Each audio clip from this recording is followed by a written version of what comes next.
नमस्कार साथियों, पिछले वीडियो में हम सब धनुषकोटि की यात्रा पर गए थे और उस स्थान को देखा जो कभी एक हंसता खेलता कस्बा था, लेकिन प्रकृति की शक्ति के आगे 1964 में आए एक भीषण जलजले ने उस हंसते खेलते कस्बे को तबाह कर दिया। कुछ भी नहीं बचा। आंकड़ों के मुताबिक करीबन 5000 लोग काल के गाल में समा गए। केवल एक व्यक्ति किसी तरह अपने आप को बचा पाया। तो हम सब लोगों ने उसकी यात्रा की और उसके बाद हम सब आए कोथनरामेश्वरम मंदिर। ये वो इकलौता मंदिर था जो उस जलजले में बच पाया था। इस मंदिर की दूरी रामेश्वरम से लगभग 13 किलोमीटर है। रामेश्वरम से धनुषकोटि की यात्रा के लिए जब आप ऑटो बुक करेंगे तो वे ऑटो वाले इन स्थानों को भी आपको दिखाएंगे। तो आप कभी भी रामेश्वरम आइए और जब आप धनुषकोटि की यात्रा पर जाएंगे तो सबसे पहले आपको वो last land of India Dhanushkodi लेकर जाएंगे और जब आप वहां से लौटेंगे तो उनका अगला स्टॉपेज होगा कोथनराम टेम्पल। ये वो स्थान है जहां पर जब रावण ने विभीषण को अपने लंका से निष्कासित कर दिया था तो भगवान राम की शरण में जब विभीषण जी आए थे तो इसी स्थान पर भगवान राम से उन्होंने मित्रता की थी और भगवान राम के दल में शामिल हुए थे। ये मंदिर बहुत ही आकर्षक स्थान पर स्थित है। चारों तरफ आपको समुद्र दिखेगा। जब आप यहाँ पर आएंगे तो यहाँ पर आपको तरह तरह की दुकानें, खास तौर पे नारियल तो आपको मिलेगा ही। बहुत ही मन भावन लोकेशन है मंदिर की। यहाँ पर आप आएंगे तो अपने आप को रिफ्रेश हो जाएंगे। आप आइए, चूँकि आप धनुषकोटि घूम कर आए हैं तो आप धूप से और थकान से थक भी गए होंगे। तो आप यहाँ पे सबसे पहले आप नारियल लीजिए, ठंडा पानी पीजिए और उसके बाद मंदिर में दर्शन करने के लिए जाइए। ये एकमात्र ऐसा मंदिर है जो चक्रवात से सुरक्षित बच गया था। इस मंदिर में राम, लक्ष्मण, सीता, हनुमान और विभीषण आदि देवताओं की मूर्तियां लगी हुई हैं। यह मंदिर समुद्र से घिरा हुआ है और पर्यटकों के बीच में खासा लोकप्रिय है। यहाँ पर आप रामेश्वरम से आसानी से आ सकते हैं। इस मंदिर का निर्माण लगभग 500 से 1000 साल पहले होने का एक अनुमान है। राम मुख्य मूर्ति को धनुष के रूप में चित्रित किया गया है और इसके लिए मूर्ति को कोथंडराम स्वामी नाम दिया गया है। माना जाता है कि यह मंदिर वह स्थान है जहां रावण के छोटे भाई विभीषण ने राम और उनकी वानर सेना से शरण मांगी थी। इस परंपरा के अनुसार सीता के अपहरण के बाद विभीषण ने रावण को सलाह दी थी कि वह उसे राम के पास लौटा दें। हालांकि रावण ने सलाह नहीं मानी, जिसके कारण विभीषण लंका से भाग गए और राम की सेना में शामिल हो गए। जब विभीषण ने राम के सामने समर्पण कर दिया तो वानर सेना ने राम से विभीषण को रावण का जासूस मानते हुए स्वीकार नहीं करने का आग्रह किया। हालांकि राम ने हनुमान के आग्रह पर विभीषण को यह कहते हुए स्वीकार कर लिया कि वह उनके आत्मसमर्पण करने वालों की रक्षा करते हैं और यह उनका पहला कर्तव्य है। यह भी कहा जाता है कि रावण के वध के बाद राम ने इस स्थान पर विभीषण के लिए पट्टाभिषेक किया था।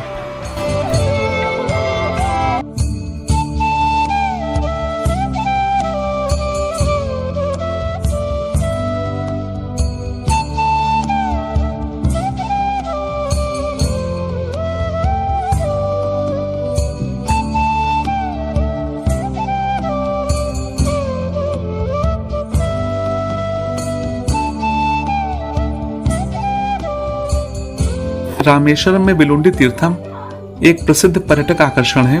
यह रामेश्वरम शहर से लगभग 6 किलोमीटर दूर स्थित है और यह रामेश्वरम के लगभग 64 तीर्थों में से भी एक प्रमुख तीर्थ है।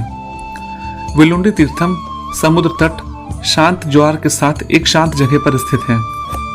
यह समुद्र के बीच में बना हुआ एक मीठे जल का कुआं है। आप जब भी यहाँ पर आएंगे तो आपको देखकर काफी हैरानी होगी कि समुद्र जिसका पानी बिल्कुल खारा होता है, उसी समुद्र के बीच से हमें ठंडे पानी और मीठे पानी, जिसको हम पी भी सकते हैं, वो प्राप्त हो रहा है।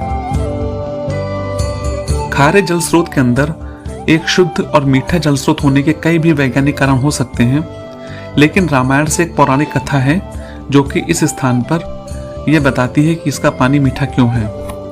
रावण से अपनी पत्नी सीता को बचाने के बाद राम और उनके दल ने श्रीलंका से रामेश्वरम के लिए उड़ान भरी। रामेश्वरम में वे शिवलिंग स्थापित करके अनुष्ठान और पूजा करते हैं। अनुष्ठान करने और तीर्थों में स्नान करने के बाद राम अपने दल के साथ पुष्पक विमान, जो कि उन्हें रावण से मिला था, उसके माध्यम से अपने जन्म स्थान अयोध्या के लिए उड़ान भरे। तभी रास्ते में उनका दल उनसे पानी मांगता है। राम ने अपना तीर उठाया और समुद्र में मार दिया, जिससे उस स्थान पर मीठे पानी का एक जल स्रोत फूट पड़ा और उसी पानी को पीकर उनके दल ने और सीता मैया ने अपनी प्यास बुझाई। विलुंडी का शाब्दिक अर्थ है तीर से छेदा गया स्थान, और तीर्थम का अर्थ तमिल भाषा में पवित्र जल है। तो इस स्थान की भी मान्यता बहुत है। विज्ञान कुछ भी कहता हो, लेकिन हमारी रामायण, हमारा पौराणिक ग्रंथ कुछ अलग ही कहता है। और जब तक हम सबका राम भगवान में विश्वास है, हम इसमें भी विश्वास करते रहेंगे। तो आप जब कभी भी आइएगा, इस स्थान को जरूर देखिएगा।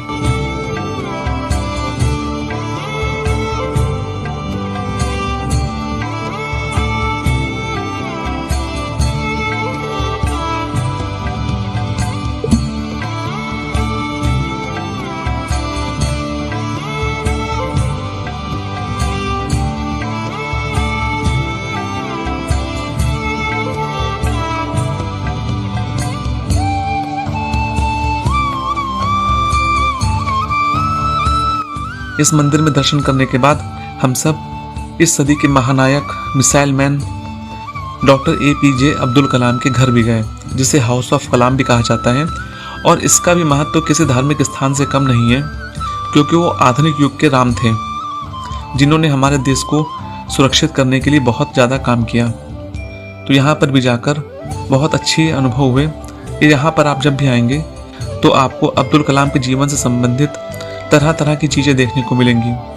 उनको मिली हुई डॉक्टरेट की उपाधि, उनको मिले हुए राष्ट्रीय पुरस्कार, उनको मिले हुए राष्ट्रीय सम्मान, सब यहाँ पर आपको मिलेंगे।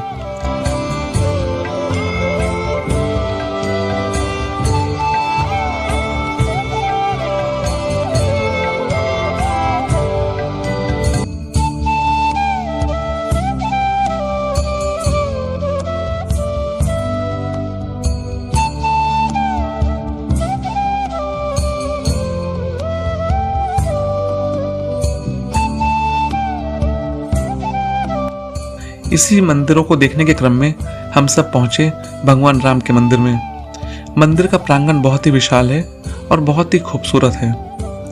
प्राकृतिक दृश्यों से भरपूर, हरियाली, तरह तरह के पेड़ पौधे, और मंदिर का सबसे खास बात कि यहाँ पर जब भी आप आएंगे तो आपको कोई ना कोई भागवत कथा, सत्संग, कीर्तन, ये सब चलते हुए आपको दिखेंगे। तो हम सब भी यहाँ पर जब आए तो यहाँ पर कीर्तन चल रहा था और हम लोगों का मन भी था उसको देखने का।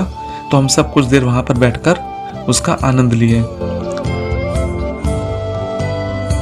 उसके बाद हम सब चल पड़े मंदिर के अन्य भागों को देखने के लिए। मंदिर का प्रांगण काफी विशाल है और हरियाली से भरा पूरा है।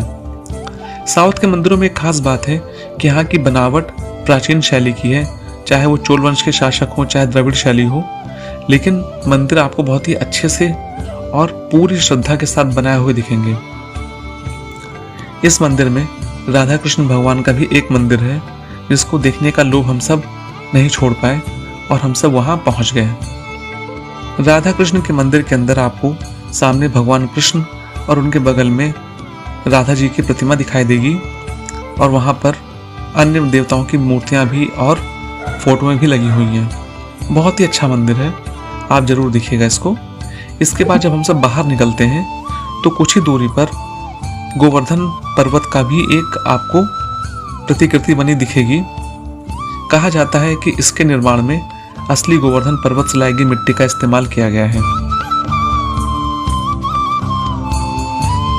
आप अंदर आएंगे तो गोवर्धन पर्वत का एक छोटा सा मॉडल आपको दिखेगा, लेकिन इसको बनाने में असली गोवर्धन पर्वत की लाई गई मिट्टियां और पत्थरों का इस्तेमाल किया गया है। हम सब यहाँ पर गए, भगवान कृष्ण का जयकारा लगाया और आगे बढ़ गए। ये जो आप सामने देख रहे हैं, ये राम कुंड है। रामकुंड के बारे में कहा जाता है कि जब अर्जुन के द्वारा गुरु द्रोणाचार्य का वध हो गया तो अर्जुन इस बात से काफी ज्यादा दुखी थे कि उन्होंने गुरु हत्या की है और उन पर गुरु हत्या का पाप लगा है। तो अपनी शंका समाधान के लिए वो महर्षि व्यास के पास गए। महर्षि व्यास ने उनको सलाह दी कि वो राम तीर्थ की तरफ जाएं और वहां पर नहाकर अपने पापों को धुल लें। अर्जुन यहाँ पर आए, उन्होंने यहाँ स्नान किया और गुरु हत्या के पाप से मुक्ति पाई। लक्ष्मण शेषनाग के एक अवतार माने गए हैं, जिस पर भगवान विष्णु क्षीर सागर में विश्राम करते हैं। क्षीर सागर को दूध का सागर माना गया है। शेषनाग सभी नागों के राजा हैं। वह ब्रह्मांड के सभी ग्रहों को अपने फन पर रखते हैं। शेषनाग और भगवान विष्णु अविभाज्य हैं। भगवान विष्णु की कल्पना शेषनाग के बिना नहीं की जा सकती। भगवान विष्णु को अक्सर शेषनाग पर विश्राम करते हुए ही दिखाया जाता है। जब भगवान विष्णु राम के रूप में पृथ्वी पर उतरे तो शेषनाग उनके साथ लक्ष्मण के रूप में आए। यही कारण है कि हम तटिक, वो नाग जो मिथिला को नष्ट करने के लिए रावण के द्वारा भेजा गया था, वो लक्ष्मण को देखते ही भाग गया। लक्ष्मण ने एक बार कहा कि चूंकि वह राम से छोटे हैं इसलिए उनके बड़े भाई की प्रत्येक आज्ञा का पालन करना उन्हें आवश्यक था।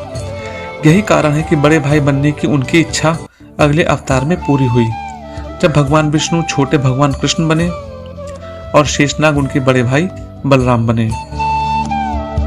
जब भगवान राम के वनवास के दौरान लक्ष्मण ने 14 साल उनके साथ रहने का फैसला किया तो उन्होंने नींद की देवी निद्रा देवी से अनुरोध किया कि वे उन्हें 14 साल तक न सुलाएं, ताकि वह जाग सकें और भगवान राम और सीता की रक्षा कर सकें। निद्रा देवी उनके समर्पण से प्रभावित हुई और उन्होंने उन्हें हमेशा जागृत रहने का वरदान दिया।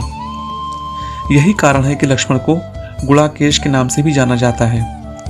यह एक बहुत ही मजबूत शर्त थी जिसने उसे मेघनाद को मारने में सक्षम बना दिया। मेघनाद को वरदान था कि उसे केवल गुड़ाकेश ही मार सकता है, जिसने नींद को हरा दिया है। लक्ष्मण सच्चे सज्जन थे। वनवास के दौरान भी लक्ष्मण अपने भाई राम और भाभी सीता के साथ रहे, लेकिन उन्होंने कभी उनका चेहरा नहीं देखा, केवल उनके चरणों को देखा। जब सुग्रीव ने उन्हें सीता के द्वारा फेंके गए आभूषण दिखाए तो लक्ष्मण केवल सीता जी की पायल को ही पहचान सके। उन्होंने कहा कि उन्होंने पूजा में उनके पैरों पर सिर रखते हुए उन्हें देखा था। वह किसी अन्य आभूषण को पहचानने में सक्षम नहीं है, क्योंकि उन्होंने कभी भी उन्हें करीब से देखने का अनुमान भी नहीं लगाया था। युद्ध के बाद ऋषि अगस्त अयोध्या आए। ऋषि ने कहा कि मेघनाद कुछ साधारण असुर नहीं था, वह इंद्रलोक का विजेता था। उसके पास त्रिमूर्ति, ब्रह्मास्त्र, नारायणास्त्र और पशुपतास्त्र के 3 परम हथियार भी थे, और वह केवल उसी व्यक्ति द्वारा मारा जा सकता था जिसने 14 साल तक किसी भी महिला का चेहरा नहीं देखा और न सोया हो। लोग हैरान थे कि लक्ष्मण इन शर्तों को पूरा कैसे कर सकते हैं। लक्ष्मण ने समझाया कि वह रात में राम और सीता की रक्षा के लिए 14 साल तक नहीं सोए। अपनी मां को वनवास जाने से पहले रानी सुमित्रा ने उन्हें सोते समय राम और सीता की रक्षा करने के लिए कहा था। जब राम को पता चला कि उन्होंने पृथ्वी पर अपने कर्तव्यों को पूरा कर लिया है तो उनके लिए बैकुंठ लौटने का समय आ गया। राम ने यम को आमंत्रित किया, लेकिन यम ने एक शर्त रखी कि उनकी बातचीत गोपनीय होनी चाहिए और जो कोई भी कमरे में प्रवेश करता है उसे मौत की सजा दी जानी चाहिए। इसलिए राम ने लक्ष्मण को कमरे की रखवाली करने का जिम्मा सौंपा ताकि कोई प्रवेश न कर सके। इसी बीच ऋषि दुर्वासा आए, राम से मिलने की इच्छा व्यक्त की। पहले तो लक्ष्मण ने विनम्रता से मना कर दिया, लेकिन ऋषि ने जोर देकर अयोध्या को श्राप देने की धमकी दी। अयोध्या को बचाने के लिए लक्ष्मण ने सभा को बीच में रोकने का निश्चय किया। घटना के बाद राम का वचन पूरा करने के लिए वह सरयू नदी के तट पर गए और अपनी जान दे दी। हालांकि राम की मृत्यु से पहले लक्ष्मण की मृत्यु आवश्यक थी, क्योंकि वह शेषनाग के अवतार थे और विष्णु के वैकुंठ लौटने से पहले उन्हें वापस लौटना था। लक्ष्मण मंदिर देखने के बाद हम सब पंचमुखी हनुमान मंदिर को देखने के लिए गए। ये उस मंदिर के बहुत नजदीक है। यहाँ पर पंचमुखी हनुमान जी की एक बड़ी सी प्रतिमा है और इसी मंदिर के अंदर आपको फ्लोटिंग स्टोन, वो स्टोन जो पत्थर में तैरता है, वो पत्थर जिसका इस्तेमाल नल और नील के द्वारा पुल के बनाने में किया गया था, आपको यहाँ पर मिलेगा। काफी बड़ा पत्थर है और इसका वजन भी टनों में है, लेकिन पानी में बहुत आसानी से तैरता है, जैसे कि फूल तैर रहे हैं। सब भगवान राम की महिमा थी। और इसी के साथ हमारी रामेश्वरम की यात्रा भी संपन्न हुई। तो मिलते हैं अगले वीडियो में, तब तक अपने साथी अनुपम अग्रवाल को इजाजत दीजिए। जय हिंद, जय भारत, नमस्कार, हर हर महादेव।